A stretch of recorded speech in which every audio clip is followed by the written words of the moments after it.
Hello, welcome to Pirate Radio, Explosion Network's up show and breakdown, where we're discussing each and every episode of Skeleton Crew, the brand new Disney Plus original series airing on Disney Plus. It's about Star Wars, it's about kids, it's about Shmi, it's about haunted things, it's about Jude Law maybe being a Jedi, it's about secrets of the universe. My name is Dylan Blunt, and joining me, Ashley Hobley.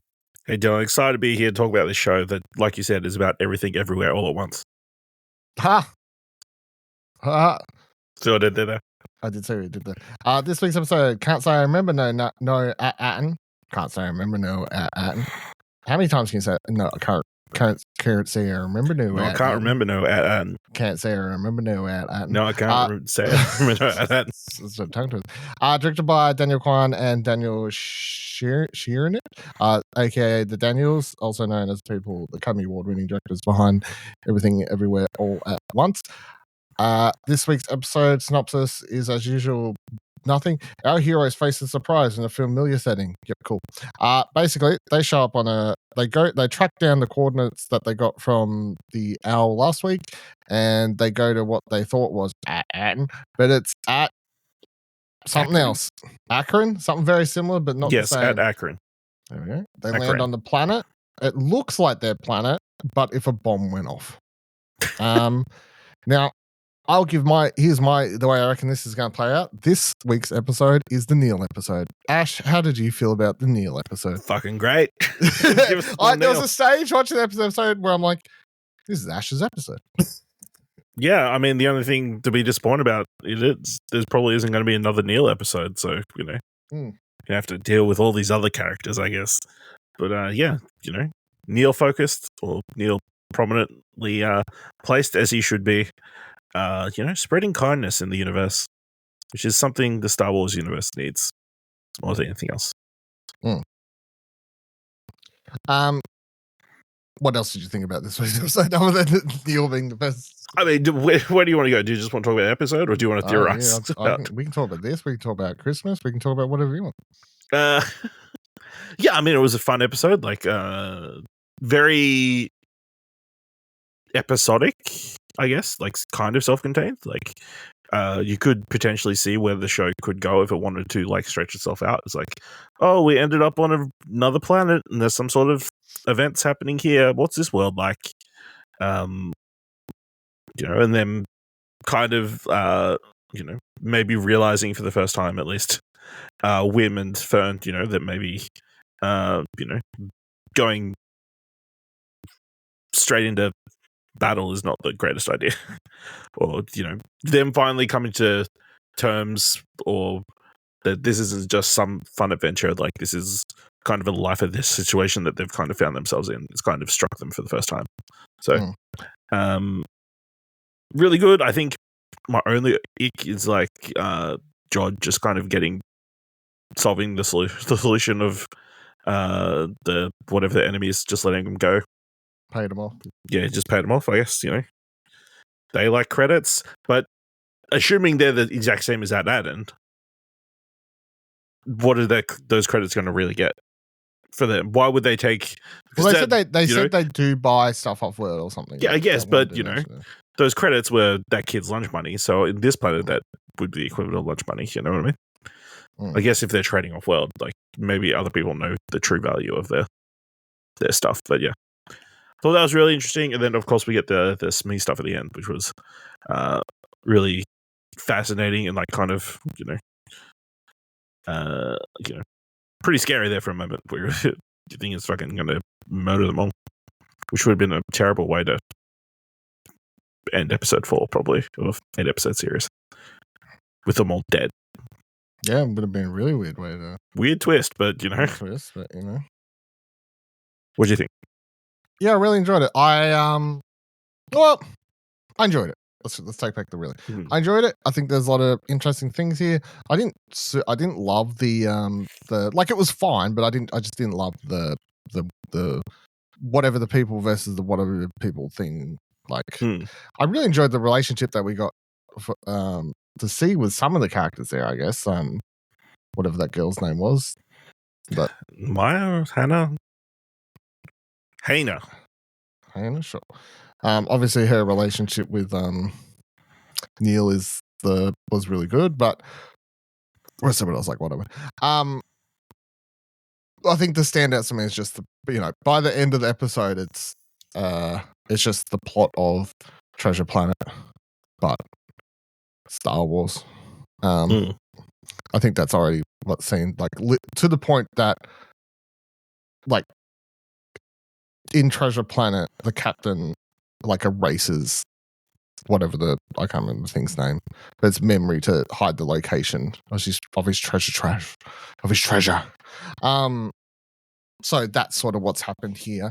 I mean, it also, I don't feel like any of this is super surprising when it turns out Shmi has, this secret stuff happening where he's being told to keep this people away and whatever else. It's like he was on the planet, on a ship. Yeah. They didn't find him some other planet. No, he had heard at Attin. Yeah. He was like on Attin. And then this whole time he's been saying, I ain't never heard no Attin. It's like, no, mate, he said it. You can't say. Can't I say know it, no Attin. I don't know. But it's like, I don't know why they have never pushed him more, because it's like, well, you have, because he talks funny. We fucking found you on that Attin, mate. That's it's like KB thought, maybe his memory had been damaged. They did find him as like a almost dead droid, to be fair. I guess. Yeah. He has a rat running around in his head. So that's true. Don't we all? Do you So I mean, at this stage I'm sort of, if I'm going down the treasure planet thing, treasure island even, I guess, or any classic pirate take, is it a case of pirate finds coordinates to Attin, and like he's been there for however long, and the reason he destroyed the like he just wants to keep the secret, the riches to himself, whatever's on that planet. Do you reckon it's as simple as that, or like is there no need to overthink this? This whole series is about pirates, so I mean, potentially. I mean, that would make sense. But then who are all the dead people on the ship? Or is the captain on Attin somewhere? Yeah, well, maybe he's the I mean, the obvious mind just goes, he's the supervisor. The supervisor, yeah. But then I guess I also have to ask, like, how long was Smee there in that spaceship that's been covered? You assume a long time based on the fact that it was buried so deep. It was buried, exactly, yeah. With trees growing on top of it and shit, so long enough, I guess. Is how it was. There was obviously, I mean, it's also, so the fact that we're now presuming that every one of these, 4 or 5 planets, however many it was, all these planets, they're all presumably built the same based on the fact how it's played out in this. You know what it was weirdly, and it's only because it's back on and it's airing and I'm watching it. You think of Silo? Yeah. That's exactly where my mind went straight to Silo. Like, just this corporate group creating a bunch of these hidden planets that are the exact same, where they have control over them, until this one, obviously they lost control. It's like a real estate, you know what I mean, even to the degree, whatever's going on outside the planet looked like, like weather control shit, They're like a bunch of drones or whatever when they were going in. Yeah, and we saw that on the way out, obviously. The ship like had autopilot, like, requested as soon as they were broke atmosphere. So yeah.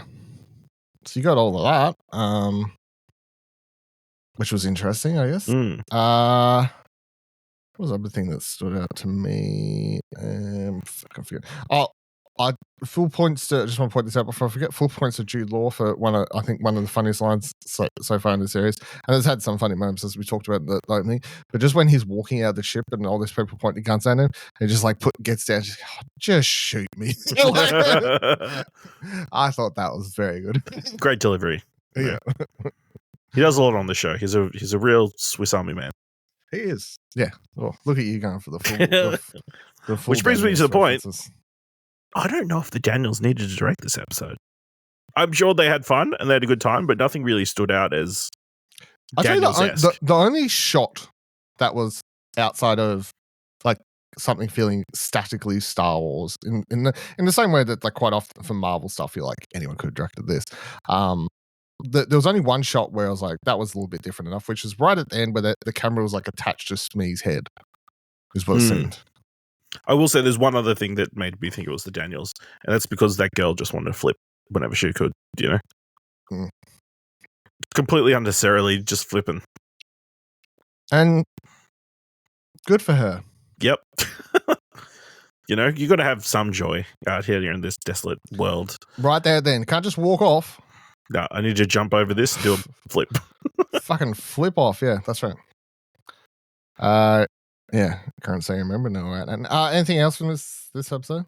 No, obviously the whole Neil stuff, you know, and their conversation about kindness and, you know, him, you know, yeah. I mean, also that kind of echoes back to Everything Everywhere All at Once with, you know,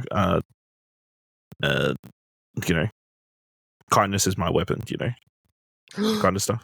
Not the best line. There's smoke in my trunk. That was pretty good. And then she pulled him by his trunk. Yeah. Listen, if I saw somebody with a trunk, I'd also want to touch it. But you know, I also know personal boundaries. It's a little bit weird. Yeah. It's like pulling somebody by the ear or nose. But yeah, I mean, really good episode. I had a good time. I just wonder what the instigating incident was that caused these two sides to kind of fight. Also, our lady from last week said all these planets have been destroyed, but this planet's still here. I mean, it looks destroyed, but it just looks destroyed. Yeah, it's inhabitable. They're breathing, you know. Yeah, I feel people have been. I saw some people last week. I think the only other thing I'll say is last week I saw some people writing up some theories that these planets were probably colonized or whatever, like set up, you know, Old Republic or High Republic or something.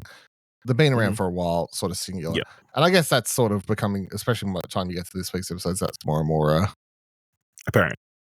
Yeah.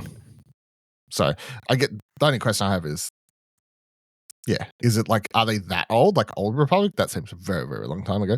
That would be the first like official Old Republic thing we've had in canon Star Wars. Or is it like if they connected it more to like High Republic, that'd make a bit more sense. You know, that's like. I mean, it'd be easier to digest for the current audience rather than, you know, going into the Old Republic. But you know, some people are very fond of the Old Republic stuff. So. All right. So, my theory, next week, they're going to go to one of the other planets. So you go to one of the planets. Try and go to Supervisor. Yeah. Go to the Supervisor Tower, see if there's the coordinates data in there. Well, if they can't get Smee to... Based on this, and the fact that every planet's the same, it's like, well, yeah, the coordinates would be on one of the other planets. You would assume. Yeah, unless the pirate went around and knocked the coordinates out on... every planet. Everything. And I mean, I guess the other reason he would be doing that... Or they're all destroyed. Yeah. The other ones are actually destroyed, you know what I mean? Yeah. Or he destroyed all these other planets and left the one that he was going to go set up on alive, basically. That could be a thing. Could be. A lot of possibilities. And we will find out in the coming weeks. All right. Thank you for joining us this week on Pirate Radio. We'll be back next week to discuss episode 5. Is this 8 episode series or a 9 episode? Do you remember? Can't remember off the top of my head. 8. Okay. So we're halfway. Exciting. See what happens next week. Thank you very much for joining us. Of course, check out explosionnetwork.com for all the other things, shows, and stuff happening over there. And you can follow us on Blue Sky at explosionnetwork.com. Goodbye.